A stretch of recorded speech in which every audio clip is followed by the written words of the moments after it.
Craftsman Days are here at Lowe's with big savings on the tools you need. Right now, get a free select tool when you buy the Craftsman V20 2-pack battery kit. Whether it's the backyard, the bathroom, or beyond, Craftsman has the tools to help you power through and get the project done right. Because DIYing is unpredictable, but your tools shouldn't be. Shop Craftsman at Lowe's today. Valid through 6/18 while supplies last. Selection varies by location. Not only should Walters be your spot before and after every Nats game, but also Walters is an avenue for cheaper Nats tickets. When buying tickets to Nationals Park through the rest of the season, enter promo code WALTERS for 30% off. 2 on for Riley Adams with 2 outs. Pitch. Swinging a ground ball toward the hole. It's a base hit into left field. Meneses is going to try to score on Schwarber. The throw toward the plate is offline, and Meneses has scored. Over to third is Stone Garrett. Riley Adams has driven in 2, and the Nationals tack on a big insurance run and lead 3-0. A swing and a drive to deep left. Way back. Going. Gone. A home run for Trey Turner on a 2-0 fastball. 93 miles an hour for Turner, his 13th home run of the year. The Phillies have scored the last 4 runs of the game. Turned a 3-0 Nationals lead into a 4-3 Phillies lead. 6 hits in the inning. A walk, 2 home runs, and a drive to deep left by Turner. This is way back. Going, and gone. Trey Turner is homered for the second time in the 8th inning. And the Phillies have scored 8 runs in the inning. It's now the Phillies 11 and the Nationals 3. That one almost identical to his home run on the 2-0 pitch to start the inning. And welcome to Nats Chat for Sunday, August 20th, 2023. I'm Al Galdi, host of the Al Galdi podcast. Hope that you're having a nice weekend.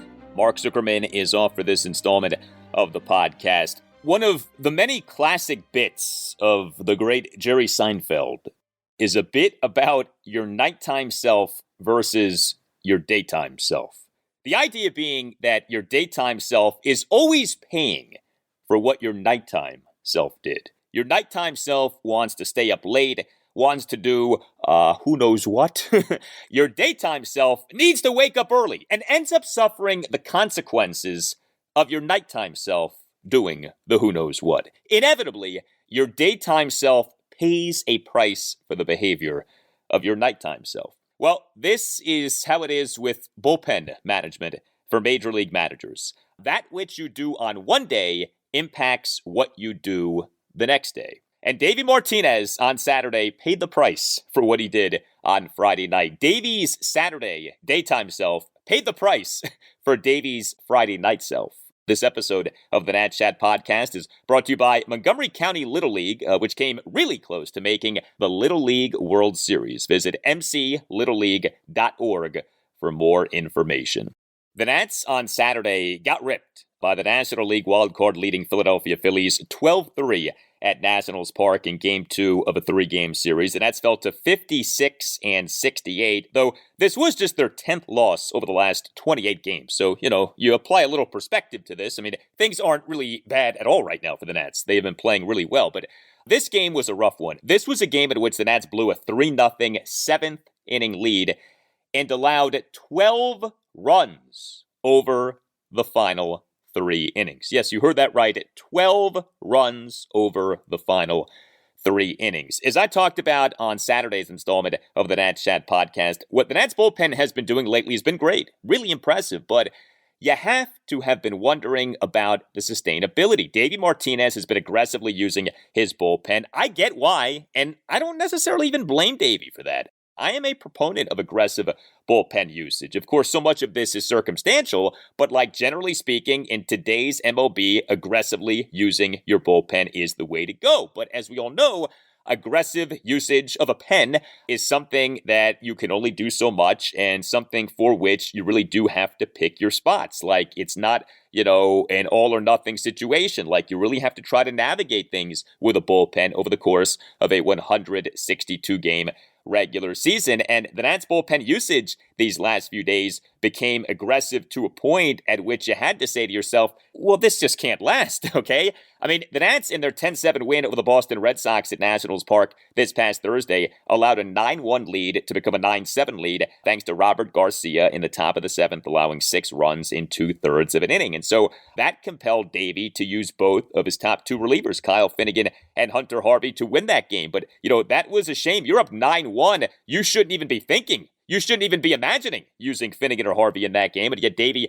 ended up using both. Then the next game, the 8-7 win over the Phillies on Friday night, Davey used 6 Nats relievers, and hey, they were good. They combined to allow 1 run in 5 innings with 7 strikeouts, but the last 2 relievers were Hunter Harvey and Kyle Finnegan. And so both Finnegan and Harvey were down for Saturday, and that in conjunction with some other guys being used a lot led to the Nats allowing a staggering 12 runs over the final 3 innings. Jose A. Ferrer was charged with 2 runs in 2/3 of an inning. He and what ended up being a 3-run 7th for the Phillies faced 4 batters, but got just 2 outs. Know this, Jose A. Ferrer was pitching for a 4th time in 5 days. Andres Machado, he officially allowed 1 run in 1/3 of an inning. But Machado, in that Phillies 3-run 7th, to the first batter he faced, gave up a 2-out, 3-run, opposite field home run by Nick Castellanos to right field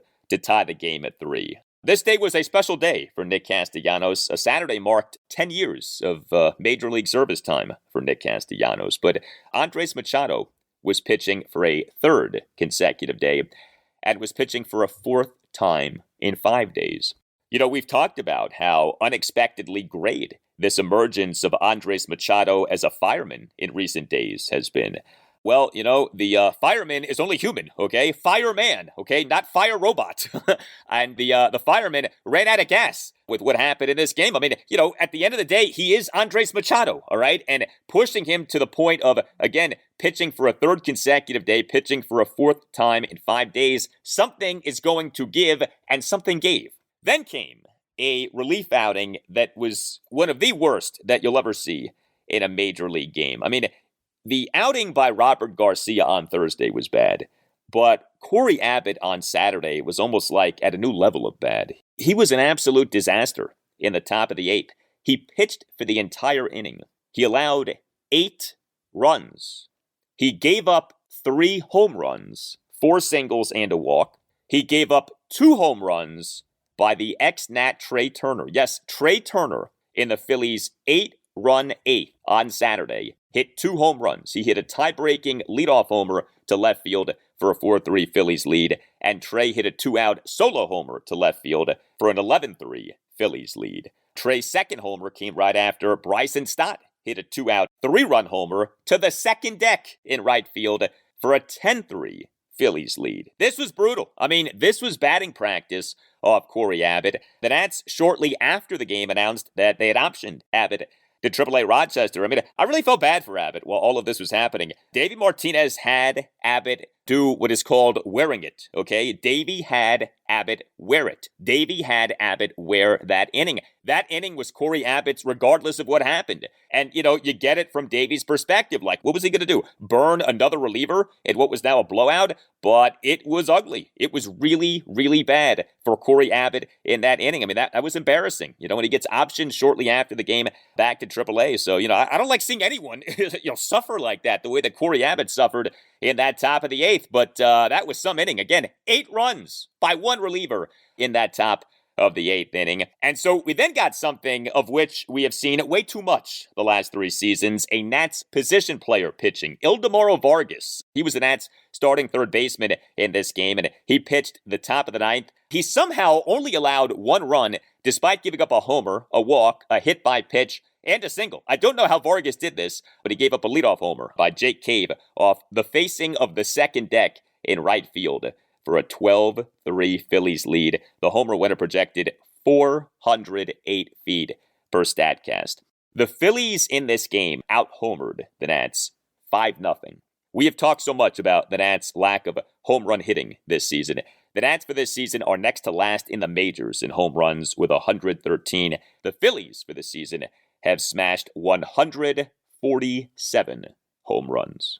Look, these days are going to happen to every major league team over the course of a regular season. Your bullpen being depleted, your bullpen getting worked the way that the Nats bullpen got worked on Saturday. But it is a reminder of, even as well as the Nats pen had been going and may still be going, okay? I mean, Saturday was terrible, but it was just one game, you know? We could see the Nats bullpen get back to being really good come Game 3 of this series, the Sunday nighter against the Phillies in Williamsport, Pennsylvania. But you can only push so far, you know? Eventually, the piper must be paid, and the piper was paid on Saturday. That aggressive bullpen usage by Davey Martinez in recent days ended up making it so that the Nats were very shorthanded in the pen on Saturday, and the shorthanded pen and the fatigue pen did not come through.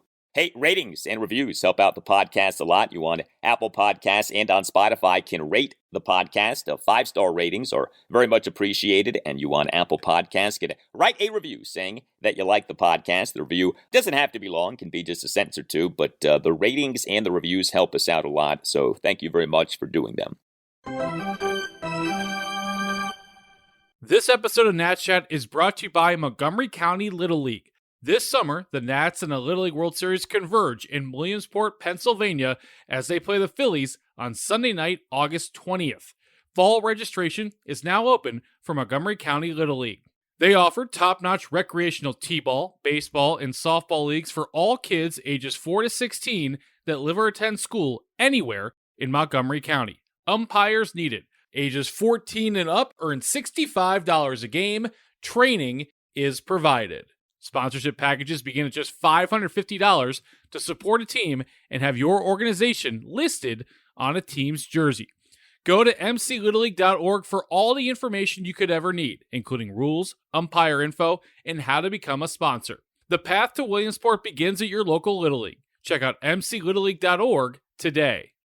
Hey guys, Al Galdi here to tell you about Factor, which is America's #1 ready-to-eat meal kit. I have been eating Factor meals. They are outstanding. They can help you fuel up fast with flavorful and nutritious ready-to-eat meals delivered straight to your door. You'll save time, eat well, and stay on track reaching your goals. We, of course, are in the thick of summer, but the school year isn't far away. Everyone's busy. You want to make sure that you're eating well. With Factor, you can skip that extra trip to the grocery store and also skip the chopping, the prepping, and the cleaning up too, while still getting the flavor and the nutrition that you need. Factor's fresh, never frozen meals are ready in just 2 minutes. All you have to do is heat up the meal and enjoy the meal, and then get back to doing whatever it is that you need to be doing. Here's what you do. Go to factormeals.com/NatsChat50 and use the code NatsChat50. You do that, you get 50% off. Yeah,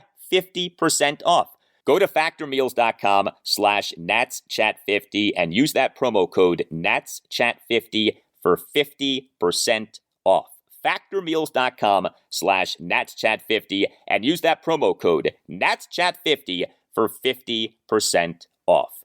Factor, America's #1 ready-to-eat meal kit.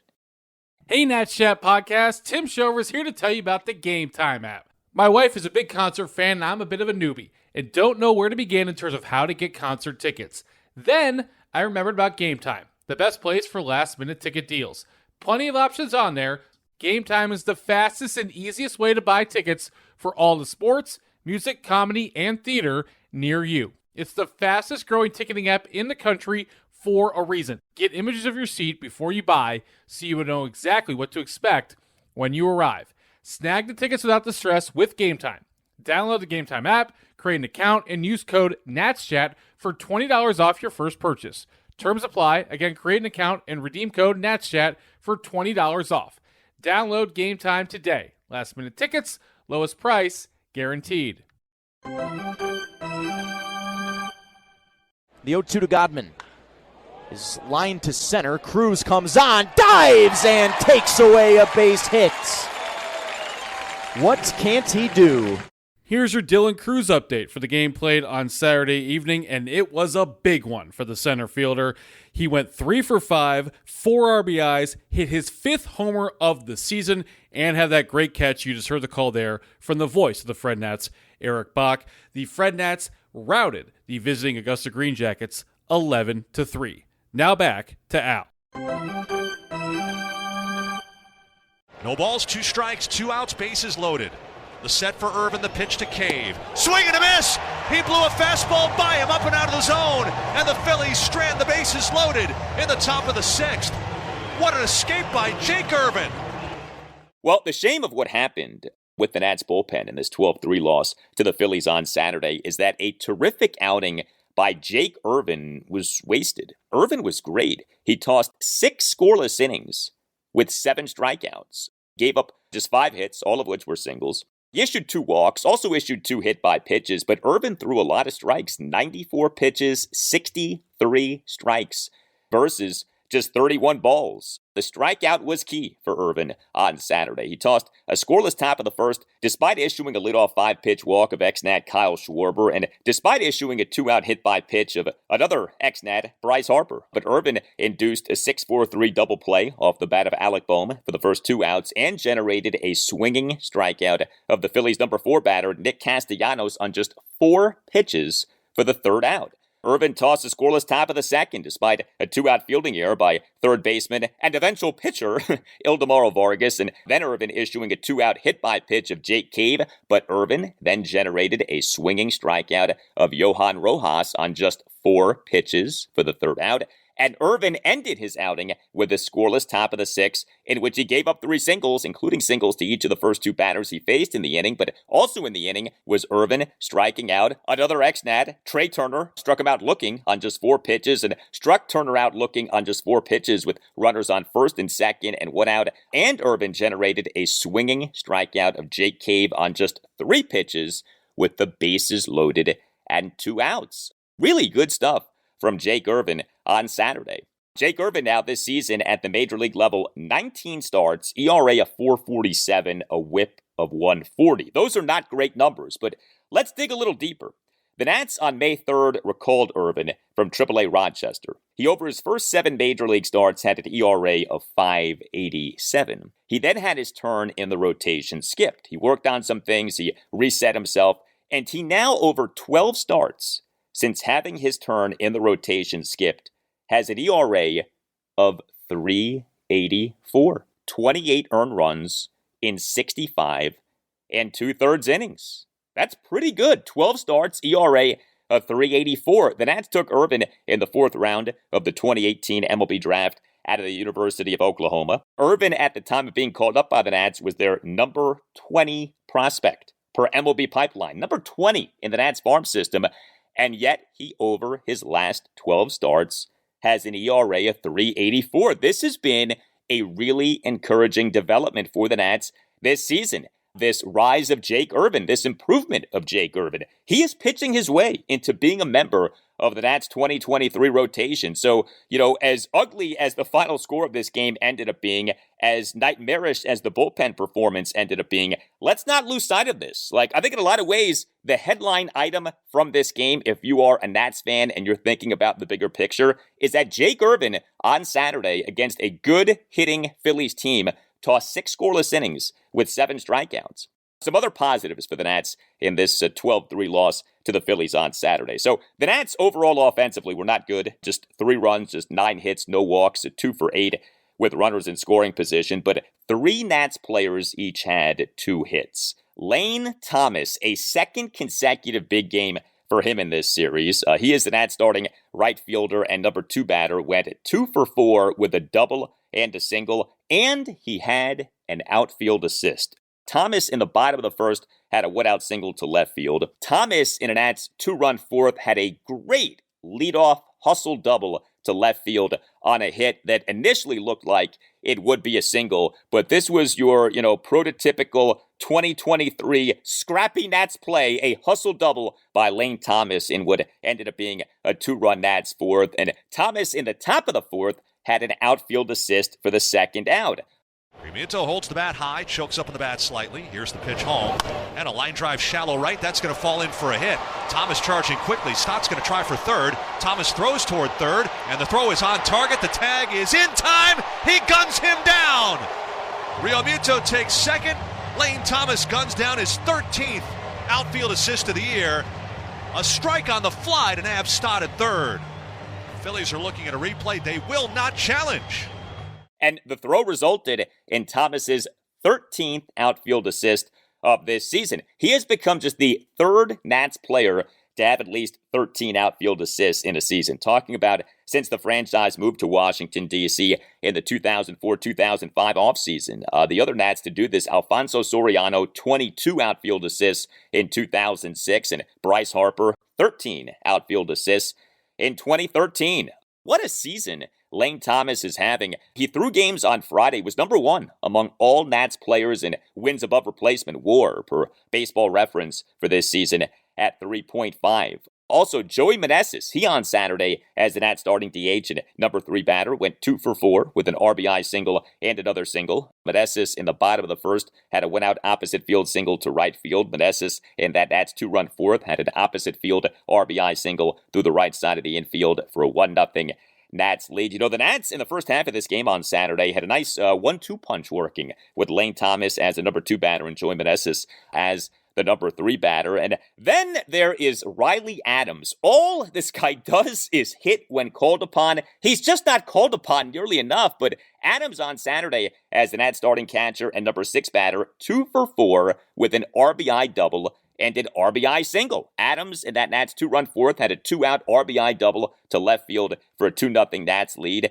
as the ball took an interesting carom, went off the short corner, forcing the Phillies left fielder Kyle Schwarber to reverse direction. And as we know with old Schwarber, he's not exactly the fleetest of foot. And so Adams was able to get himself an RBI double. And Adams in the Nats 1-run 6 had a 2-out first pitch RBI single through the left side of the infield for a 3-0 Nats lead. So Riley Adams now this season, just 126 plate appearances, but an OPS of 937. You could argue that plate appearance per plate appearance, Riley Adams has been the Nats' best batter this season. Again, OPS at 937. Do you know that Riley Adams this season has a higher offensive WAR per Baseball Reference than Joey Meneses has? Yeah, true story. You can look that up. BaseballReference.com. Riley Adams this season has a higher offensive WAR than Joey Meneses has. And it's not like Meneses is having some hideous season. That's why I'm saying this. Like, Meneses is having a pretty good season, and yet Riley Adams, even though he has only accumulated 126 plate appearances, has a higher offensive WAR, which is a cumulative stat, than Meneses has. That's impressive. You know, we've talked about this thing a lot with Adams of why doesn't he play more? And you don't have to start him at catcher every game. Clearly, K-Bit Ruiz is your number 1 catcher, but, you know, there is the DH. I know that Riley Adams playing at first base is, like, not something that we're allowed to even talk about, okay? But it is something you could do. It is something you could try. But, geez, 126 plate appearances for a guy registering an OPS of 937. Seems to me that that guy should be batting more, but we shall see. Well, Game 3 for the Nats and the Phillies will be something special. Will take place at Muncie Bank Ballpark at historic Bowman Field in Williamsport, Pennsylvania, as the game will be the 2023 MLB Little League Classic. The game will be on ESPN and is a Sunday nighter. First pitch at 7:10. Trevor Williams will be the Nats starting pitcher. This episode of the Nats Chat Podcast is brought to you by Montgomery County Little League, which came very close to making the Little League World Series. Visit mclittleleague.org for more information. You tell us what you think. We always enjoy hearing from you. You can tweet us at Nats_chat. You can email us, natschatpodcast@gmail.com, including if you would like to sponsor the show. Hit up Tim Shover, see what we can do for you. Again, that email address is natschatpodcast@gmail.com. Also, you can find us on our website, natschatpodcast.com, at which you can buy a Nats Chat Podcast t-shirt. All Nationals radio highlights on Nats Chat are courtesy of 106.7 The Fan. A thank you to Tim Newmark for the Nats Chat Podcast music. Visit timnewmark.com. Nats Chat is on the radio Sunday mornings 11 to 12 on ESPN Richmond, which is 106.1 FM in the Richmond, Virginia area, and ESPNRichmond.com. I'm Al Galdi. Thank you for listening, and we'll talk to you next time on the Nats Chat Podcast. Dylan Cruz to right. Casanova watches it go.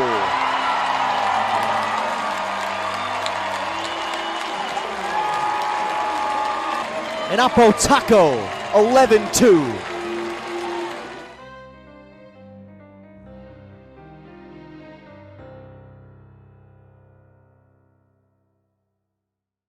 This is your before and after story.